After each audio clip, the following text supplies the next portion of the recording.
So, ito yung nangyari nung nag-decide akong bumili ng tarot cards. Ang pangalan niya pala ay Tarot-y. Kahit anong card pwede mong bilhin. Hindi to about kung ano yung mahal, kung saan galing, saan gawa. Hindi sa ganun yon. Kasi magkakaroon ka ng koneksyon sa kahit anong klaseng card yan. Basta tarot card, kahit saan galing yan. Ngayon, pagkakuha ko sa kanya, hindi ko alam kung anong gagawin ko sa kanya.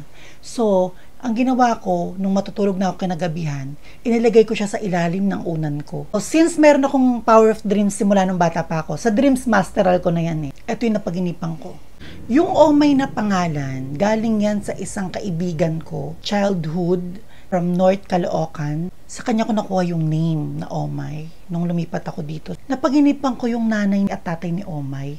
Nandun daw kami sa Talipapa, dyan malapit sa Kaunlaran. Panaginip to sabi sa akin nung nanay niya, ano ba naman yang si Omay? Ang bata-bata pa, nakabuntis kagad. Pero in reality, si Omay ay may mga anak na, may asawa na. Walang dilat-dilat. May isang panaginip kagad. Diretso siya. May kaibigan ako na dito naman sa lugar namin. Ang pangalan ay Mac. Paginipan ko siya, nandun kami nakatambay sa labas ng bahay niya. Pagpasok ko, merong babaeng nakaupo doon sa kama. Sa panaginip ko, asawa niya. Pero ang pagkakaalam ko, si Mac ay single hanggang ngayon. At yung babaeng nakita ko ay hindi ko pa nakikita sa buong buhay ko.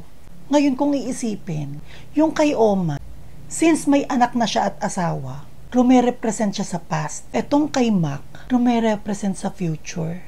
So, nung nagising ako, sabi ko sa sarili ko, para sa akin ang tarot card na to. Medyo mahirap siyang aralin kasi 70 plus na cards. Iba yung meaning ng upright, iba yung meaning ng reverse. So, medyo matagal na pag-aaral ang gagawin ko sa tarot card na to. Kinabukasan, nung nagising ako, ang bala kong gawin, basahan yung sarili ko. Bumunot ako ng isang card. Ang unang card na nabunot ko, believe me or not, ay Devil. Yan.